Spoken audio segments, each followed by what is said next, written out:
A hat-trick of wins for Jonathan Milan, extending his lead in the Ciclamino jersey. And boy, oh boy, was that a team effort today, Robbie, by Lidl Trek. It was, and it looked like there was maybe a chance for the rest. When they were caught out with 60k to go, all that splitting in the crosswinds, they did a lot of work to chase back, including Jonathan Milan. When it came to the sprint, it looked like that chase back was merely a warm-up to get him going for the sprint. It just annihilated them. And in his typical galloping style, Adam, it was almost inevitable once he started his sprint, wasn't it? It was, yeah, and it looked like he might have been on the front earlier. Lucky, he had Gaviria's typical early sprint that gave him the perfect run. But great to see Gaviria up there. But it was for Milan coming into that finish. As soon as Gaviria came over him, I was thought, oh, he's swamped here. There's so many riders going to come round him, but the speed was already so high.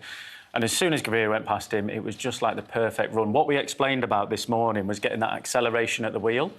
He did that just not on purpose, but because Gaviria came past him, then he had that run towards him, and it was just unbelievable. It was important to make that split-second decision, though, wasn't it? I think you'll point it out when we go through the slow-mo shortly, but as Gaviria came round, Rui Oliveira of UAE Team Emirates went to go with him, and had Milan not gone at just that split moment, Oliveira would have trapped him in on the barriers. He would have had to not brake, but wait for that wheel to go past before he could launch, and that's if other people hadn't come on the left-hand side. So he was looking for his teammates to lead him out. He was forced to change plans when Gaviria went that early, but had he not made that split-second decision, it could have been very different. Adam, let's talk about it from here then, because Milan was just on the team radio there coming up to this bend, wasn't he? Yeah, so Milan's on the wheel about fourth back here. You've got Jasper Stuyven on the front, just going for as long as he can, hard as he can. And then he's got two more riders just in front of him. Edward Turns now hits the front. On their right hip, they've got Jaco Aula there, who are trying to move up with no one on the wheel. Their sprinter, Caleb, is way back, missed that train completely. 600 to go now. Turner's still on the front. But look at that battle behind Milan. No one's wanting to go past him. They're all just trying to crowd around him because he knows he's the fastest. As they come out this corner, it's Consonni now, so 400 to go. It's a long sprint into this win. Gaviria goes round, but watch Milan here. Lets him go past. Almost hesitates a slight bit, but then gets this run at the wheel from Gaviria here, and you can almost see him take a breath and then start to go as soon as he hits that wheel. It was just... I mean, the team nailed the lead out. Gaviria went a little bit too early, which benefited Jonathan Milan in the best way possible.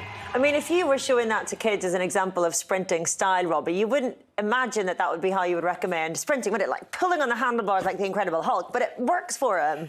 I've got to say, it was one of his smoothest sprints yet in this Giro. I mean, I've seen him look a lot rougher around the edges in other stages he's won, and we've been saying he's got a lot of margin to improve if he can streamline his style and get a bit smoother. That was smoother.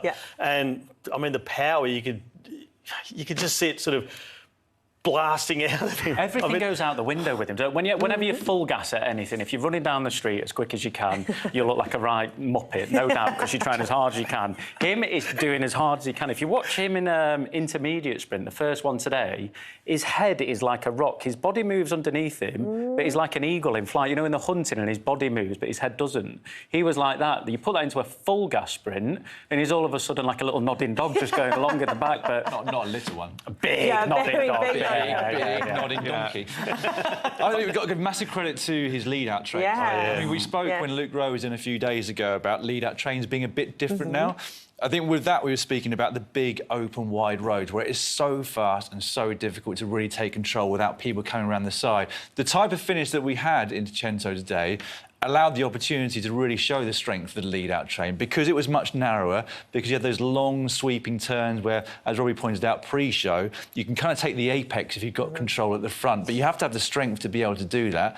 And Lidl Trek had the strength in numbers at the front today. They had complete control inside the last 1,500 metres, I would say. Yeah, we're talking about Caleb Ewan later as well, because their team was also really strong. It's just he did not follow them through. Well, we will do that in a moment, but I'm keen to just dwell on Lidl Trek a little bit longer because they've been so impressive. And as Dan says, we're talking about the end of the lead-out train as such. They're not a traditional sprint team. They've had, obviously, Mads Pedersen and all of his success, but the way they've adapted to Milan and his potential within this race, I think, is so incredibly impressive, isn't it? I think that's what's really good to see. They've adapted around what works for him and the type of sprinter he is. He's got really long range, really high power. It's frightening how strong and fast that he is.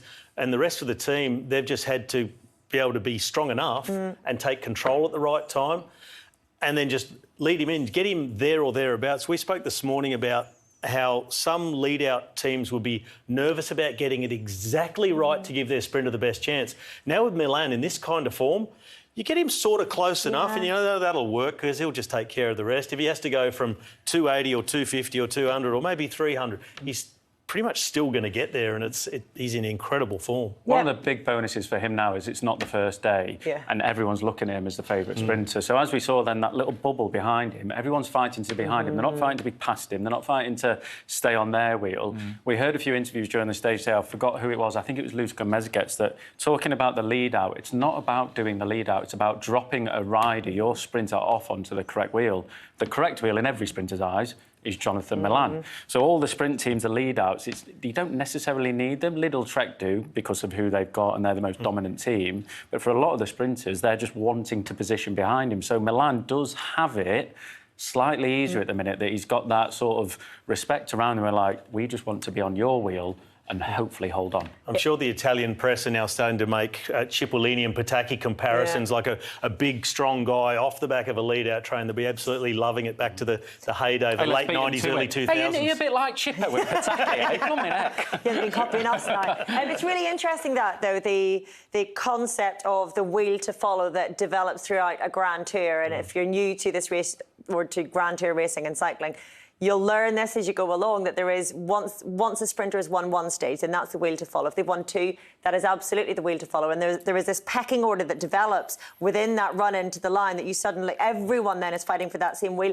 And Milan doesn't have to do that. And by following that sort of pecking order, you make it worse for yourself and you make it easier and easier for that guy. Everybody just knocking each other out of the way. They're already in the red zone, heart rate-wise, effort-wise, while he's just got that armchair ride on the back of the team, not fighting with anybody, and it just gets better and better for Jonathan Milan and harder for the others.